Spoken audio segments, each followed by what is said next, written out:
So I took hundreds of billions of dollars in tariffs and taxes and fees from China and other countries also, not just China. Everyone rips us, all of them. The European Union is brutal. They all are brutal because they were dealing with people that didn't care. They had no business bent. They were politicians. They didn't want to rock the boat. European Union treats us very badly. They learned. They learned. We did a lot of things with them. Macron of France, good guy's a friend of mine, but he loves France. And he was going to put a tax on all American business, a very substantial tax, 25% on American businesses in France. And my people went, I gave it to Steve Mnuchin, I gave it to others. I said, go in and tell him you can't do that stuff, don't do it.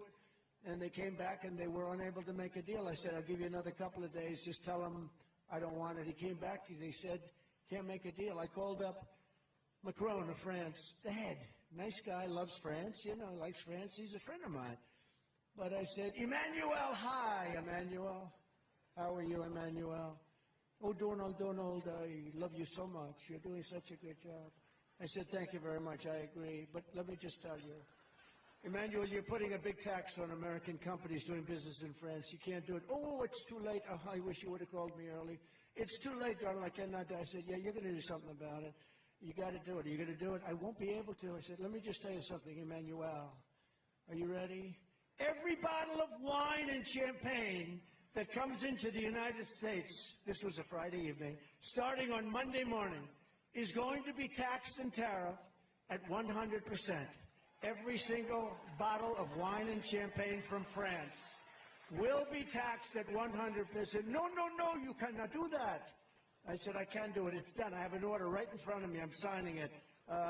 You have 10 minutes. Call me back. He calls me back in about 3 minutes. Donald, we are pleased to inform you that we were able to end that horrible tax that I won. You know how many deals I made like that? I made more deals like that. I made a lot of deals with telephones. You know, one thing I don't know, I mean, isn't it better when we don't read these stupid teleprompters all day long? You know? Biden can't get up with the teleprompter. We had a beauty we went to Ohio, and we had 45-mile-an-hour winds. The teleprompters were like a sailboat. You ever try and read something just moving like 4 or 5? And then they blew off the stage. I said, ladies and gentlemen, I'm here with you for an hour and a half, and I don't have any teleprompter. And we winged it. And, you know, the gentleman that I was there for, Bernie Moreno, ended up winning the nomination by a lot. And he's going to be the next guy, I hope, the next senator from the great state of Ohio, which we won by a lot. But sometimes those are our favorite speeches. And I only do this when I feel really comfortable with the crowd. And do I feel comfortable with you? I love you people. We are the same. We are the same. We are the same. But so I talked about France, but I do that with a lot. I did that with so many. I did it with Italy where they were going to do something. They were charging us a lot. And I said, if you do that, we're going to take away your visa permits. And they immediately changed. And other people, I send people that are very smart in to do the deal. And they come back, sir, they will not do it. I said, they'll do it. You got to ask them properly. But it's just, and they're very smart people, but they seem not to get the job done oftentimes. China is building massive automobile plants. I'm sure you're going to be thrilled to hear this one. A friend of mine builds automobile plants. This guy, I don't want to insult him, this guy can't walk across the street, but he can throw up an automobile plant better than anybody in the world. I said, I want to see one of the plants. He said, well, you'll have to go to Mexico. I said, why? He said, the big ones are being built in Mexico. I said, what about the United States? No, the big ones are being built in Mexico. Biden has taken so much incentive away, and they're moving into Mexico. And what's happening is the really big ones are being built by China in Mexico to make cars in Mexico by China to sell into the United States to come across the border with no tax. I said, wait a minute.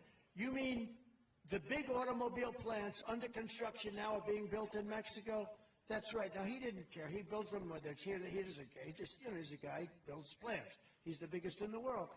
I said, so they're being built in Mexico, and they're owned by China, and China's running them, right? Yeah. And they're doing that to avoid tax and labor, more expensive labor, and they're going to sell all those cars into the United States. Yeah, they're built so that he makes the cars in Mexico. China, and they sell them in here. I said, that won't happen.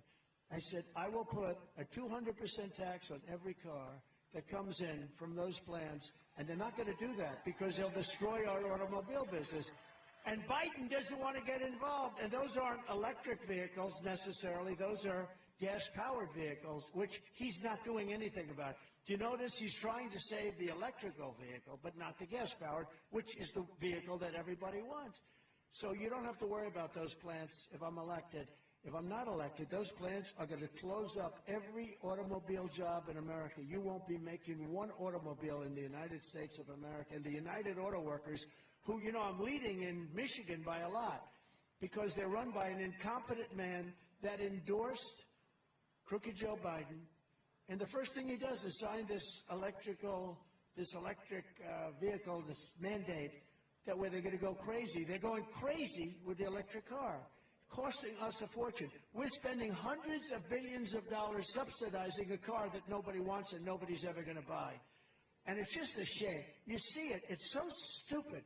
And it's the same thing with foreign policy. Look at what he's doing with Israel. Look at what he's doing. This man is destroying our country. He's destroying our allies. And you know what?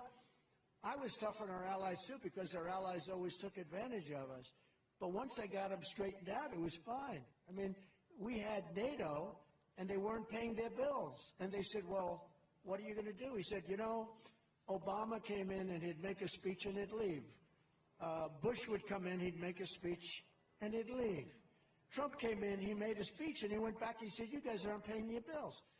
And when I went back the second time, I couldn't do it the first time. I was in office for about two hours. You know, it's hard to go 2 hours. Like I think it was my second meeting was NATO. And it's hard to go immediately. But I said, I'll be back in about 6 months. And when I came back, I said, you're not paying your bills.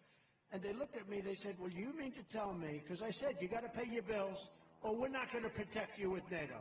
And the press, the fake news went crazy. And you're talking about, hey, they screw us on trade, and then on top of that, we take care of their military. So I said, no, you have to pay your bills. And one of the presidents from one of the countries, 28 countries at the time, 28 countries, only 7 of them were paid up. The rest of them didn't pay. And the United States was paying much more than they should have, like by about 10 times. We were carrying NATO. So we get screwed on trade, and we carry NATO.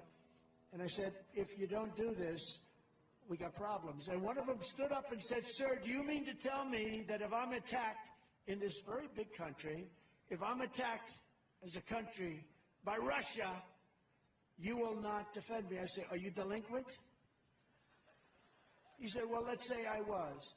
I said, if you're delinquent, I would not protect you. And you know what happened? And the press killed me because they said, oh, you've treated us so terribly.